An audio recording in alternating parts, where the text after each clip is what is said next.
I always knew my parents favored my little sister, but I never thought it would end with police reports, a caseworker, and a judge telling her, on the record, "You have no authority here." This is about years of "she didn't mean it," a health scare that exposed the truth, and the kind of revenge that looks like receipts, boundaries, and letting consequences do their job. I'm 34. Bum. My sister Ashley is 31F. We grew up in a middle class suburb outside a mid sized city. From the outside, we were normal. Sports on TV, family dinners, vacations that were really road trips with a cooler full of sandwiches. My parents weren't evil. They worked hard. They loved us in the way they knew how. But inside our house, there was one rule that never got said out loud. Ashley was sensitive, and I was the sturdy one. At 8 years old, that sounded like a compliment. At 34, I understand what it really meant. Ashley's feelings were an emergency. Mine were an inconvenience.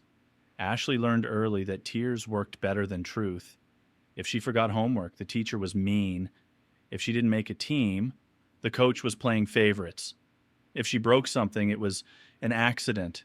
If I got frustrated, I was being dramatic. I remember one Christmas when I was 8. I'd been saving up allowance and lawn money to buy a used Game Boy from a kid down the street.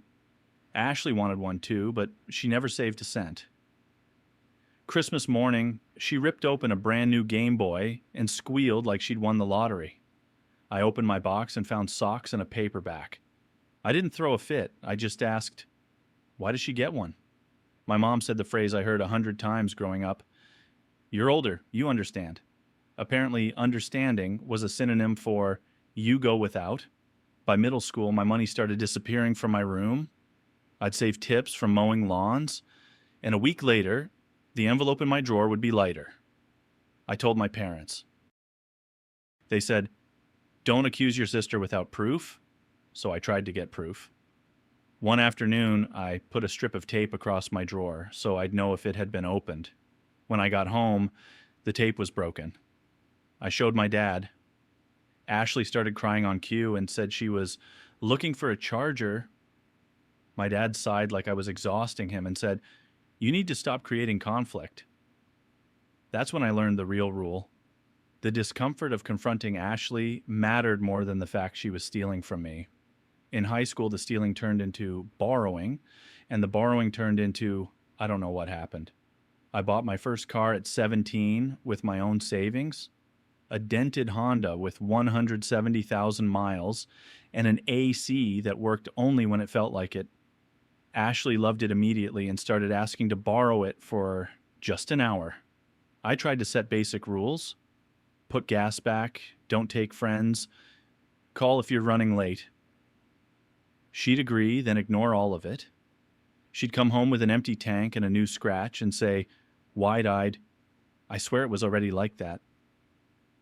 When I complained, my parents didn't ask why her story never made sense. They told me I was being controlling.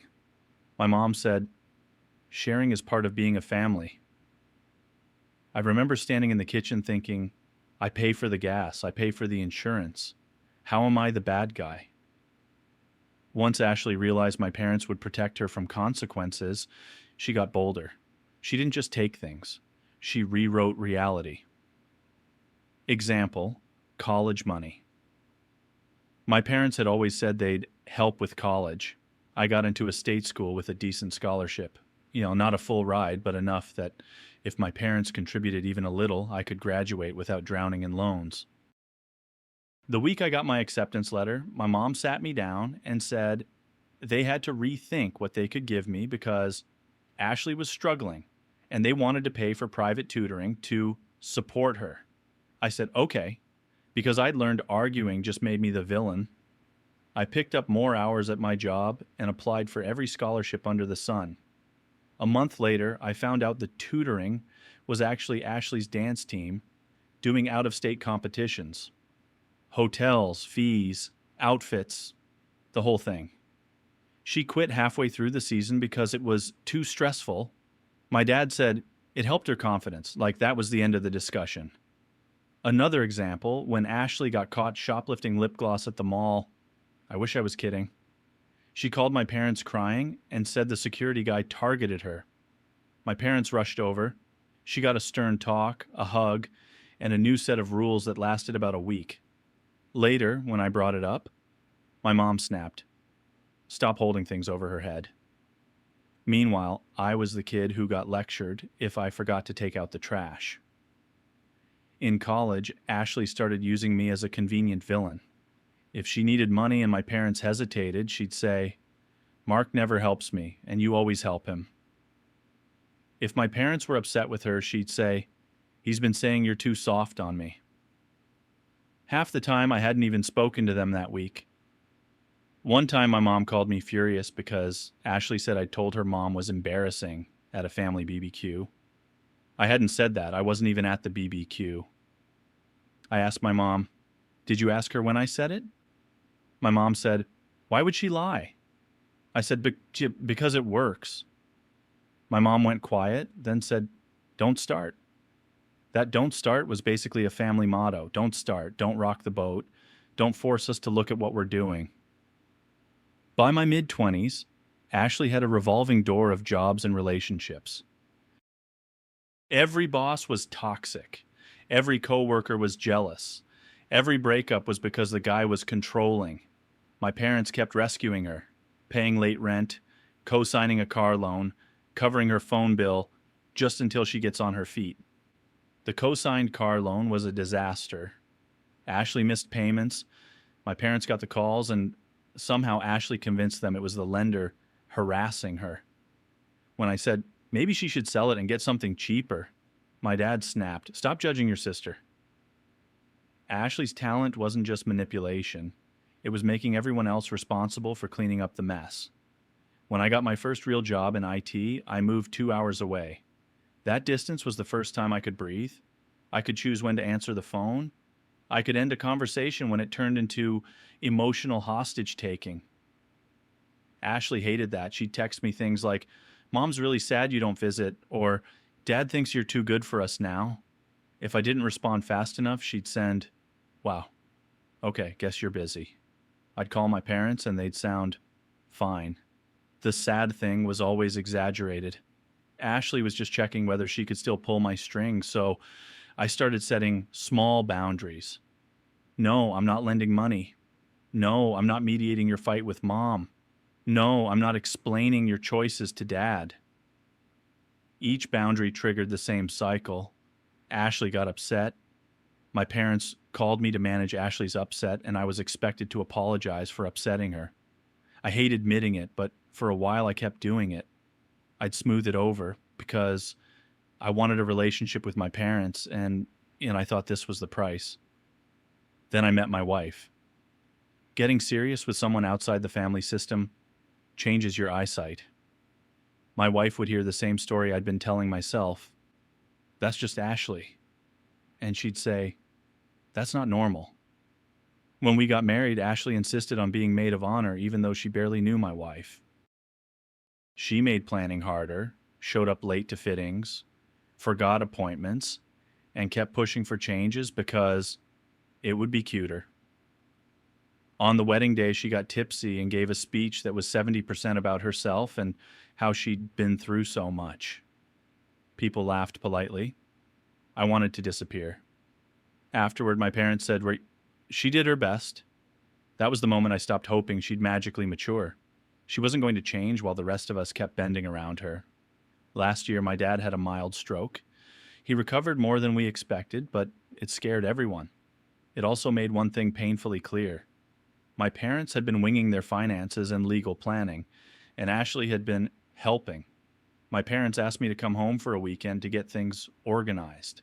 Documents, accounts, beneficiaries, the boring adult stuff. They called me because I'm good with systems. Also because I'm predictable. I show up. When I arrived, Ashley was already there, hovering like she owned the place. She hugged me and said, "Well, I'm so glad you're here." But her eyes were doing that quick scanning thing she does when she's checking for control. We spent Saturday sorting paperwork. Anytime I asked where something was, Ashley would jump in, "Oh, I already got that," or "Don't worry, I handled it." That alone was suspicious because Ashley has never handled anything unless it benefited her. The moment my gut went cold was when my dad mentioned updating a small life insurance beneficiary. Ashley cut him off and said, "We already fixed that." My dad looked confused and just accepted it. When I asked for a copy for the folder, Ashley snapped that I didn't need to micromanage. Later that night, I asked my mom quietly, "Have you signed anything you didn't really read? Like power of attorney stuff?" My mom looked offended. "Ashley wouldn't do that." My dad, tired, said, "Don't start." 2 weeks later, my mom called crying because bills were bouncing. She said they had money she didn't understand, and Ashley was working on it. That sentence made my skin crawl. I drove down that weekend. Ashley met me at the door like a bouncer and said, "They don't need stress. Dad's blood pressure is up. You should leave." I said, "I'm not leaving until I talk to them." Ashley's mask slipped. She hissed, "You always do this. You always try to make me look bad." I pushed past and found my parents in the living room, exhausted. My mom's eyes were red. My dad looked smaller than I'd ever seen him. I sat down and said, "Show me the account." Ashley said, "No." My dad surprised me. He said, quiet but firm, "Ashley, let him see." My mom opened the banking app. There were transfers everywhere with labels like Ashley Rent, Ashley Car, Ashley Emergency. Small ones at first, then bigger. Over 3 months, it totaled more than $18,000. Ashley started crying instantly. "I'm trying to survive." "You don't understand how hard it is for me," my mom whispered. She said it was temporary. I asked my parents, "Did you agree to this amount?" My mom shook her head slowly. My dad looked like he couldn't even process it. The next morning, I went with my mom to the bank in person. The banker pulled up the account history and printed statements. It was worse than the app showed. There were also ATM withdrawals near Ashley's apartment. Then the banker asked, "Who is authorized on this account?" My mom said, "Just me and my husband." The banker frowned. "It shows a third authorized user added 6 months ago. Ashley." My mom went white. "We didn't add her." The banker pulled the signed form. The signature looked like Ashley trying to mimic my dad's. We pulled my parents' credit reports. 2 new credit cards opened in my dad's name. One maxed out, one halfway there. Cash advances, online shopping, a couple payments that looked like rent portals. There was no oops big enough to cover that. We froze accounts, changed passwords, removed Ashley's access, and put credit freezes on both my parents. We filed disputes with the credit bureaus and the card companies. We filed a police report for identity theft. The bank opened a fraud investigation. Ashley responded by going nuclear. She texted me, "How could you do this to me?" Like I'd stolen from her. She texted my mom, "You're letting Mark ruin my life." She texted my dad, "After everything I've done for you, you're doing this." Then she went on offense with the extended family. Vague social media posts about betrayal and being scapegoated. Calls to my aunts claiming I was taking over and stealing their money. The difference this time was that I didn't argue feelings. I sent facts. When my aunt called me, I said, "Do you want the truth or the version that keeps the peace?" She said, "The truth," so I emailed bank statements and the credit report summary, with sensitive info covered. She went silent and said, "Oh my God." Word spread fast. Ashley's sympathy pipeline started drying up. My mom, still in denial mode, kept saying, "Maybe she just got desperate." My dad, for the first time, didn't protect her. He said, "She forged my name." We contacted Adult Protective Services because my dad had a documented health event and the case fit financial exploitation. A caseworker interviewed my parents separately. My mom tried to soften it until the caseworker asked, "Did you ever give Ashley permission to open credit in your name?" My dad said no. My mom hesitated, then whispered, "No." The caseworker said gently, "Then it's abuse." My mom cried, but it wasn't the old Ashley is upset, crying. It was the sound of a reality she couldn't smooth over anymore. During all of this, we learned the worst part. Ashley had convinced my dad, while he was foggy after the stroke, to sign just in case paperwork. It was a temporary power of attorney giving her financial access. My parents hired an attorney. The attorney's face did that thing professionals do where they're trying not to show you how mad they are. He said, "We're revoking this." Ashley found out when the bank stopped taking her calls. She called me screaming. "You're stealing my future," I said, calm. "You stole theirs." She yelled, "I'm their daughter." I said, "So am I, and I'm done arguing with you." Then I hung up. That was the first time in my life I'd ended a conversation with her without trying to fix her feelings. It felt like taking off a heavy backpack I didn't realize I was wearing. A few days later, she showed up at the house and pounded on the door, screaming that we were abusive and brainwashed. My neighbor actually came outside. My dad stood behind me and said to Ashley, "Go." She shouted, "So, you're choosing him?" My dad said steady, "No, you chose this. Karma/revenge, non-violent." I want to be clear. I didn't set out to ruin Ashley. I set out to stop her from ruining my parents. My revenge was boring. It was saving every text. It was refusing phone calls and insisting on email. It was showing up at the bank with my mom. It was letting professionals do their jobs and not letting a tantrum derail the process. Ashley had spent her whole life using emotions as a smoke bomb. Paperwork doesn't care about smoke. 2 weeks later, we found a small personal loan opened online in my dad's name, around $4,000. The funds went to an account with Ashley's name on it. My dad stared at the documents for a long time and then said, very quietly, "She did this." Not a question, a statement. Ashley kept calling from different numbers like she was a telemarketer. We changed my parents' phone numbers and told relatives not to share them. Ashley left a handwritten note on the door that basically said, "You're dead to me, and please send money," in the same paragraph. It would be funny if it wasn't so sad. Update 2, 1 month later, Ashley got served with the paperwork to revoke the POA. She called me and, for once, sounded calm. She said, "If you drop this, I'll pay them back." I asked, "How?" She said, I'll figure it out." Then she pivoted to guilt. "Do you want Dad to have another stroke? Do you want Mom to have a heart attack?" I told her, "That's not on me," and ended the call. My mom told me Ashley called her crying and promised she'd go to therapy if my mom made me stop. My mom said, "Therapy is not a bargaining chip." I sat there holding my phone like it was a relic. I didn't know my mom could say that sentence. 2.5 months later, we had the hearing. Ashley showed up with a friend who glared at me like I was the villain. Ashley cried in front of the judge and called herself a caretaker who made mistakes. The judge asked simple questions. Did my dad authorize the credit cards? No. The loan?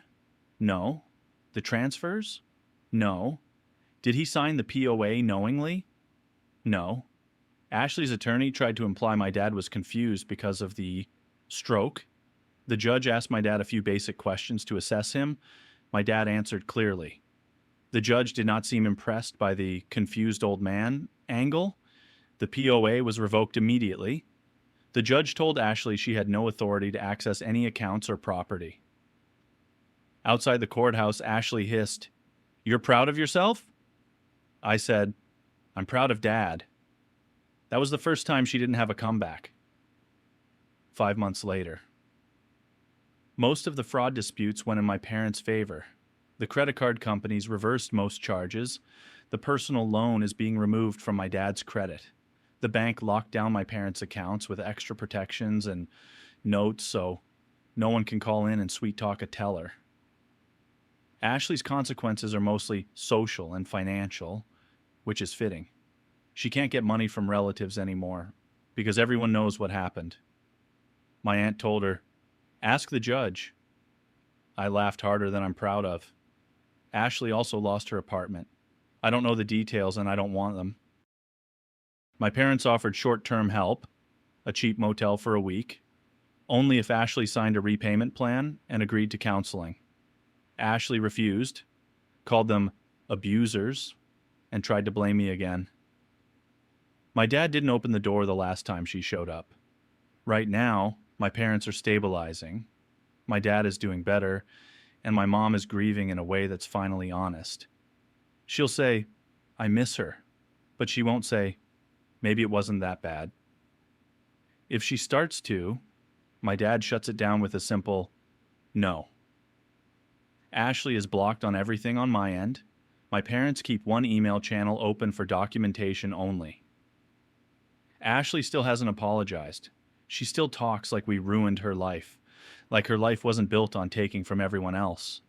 Extended family relationships have shifted. Some relatives were shocked. Some were like, yeah, that tracks. I learned Ashley had borrowed jewelry from my grandma and never returned it. I was just the first one who didn't cave. My relationship with my parents is better in a weird way. There's still resentment in me for how long they dismissed me. I'm working through that in my own therapy, but I also see them trying to change.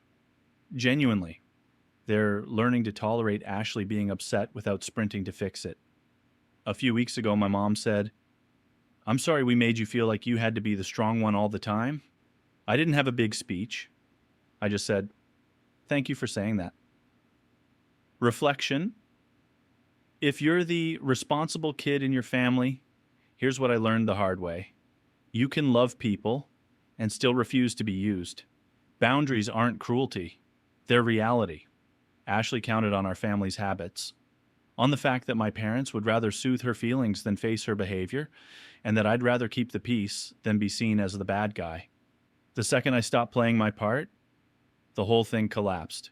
The karma wasn't cinematic.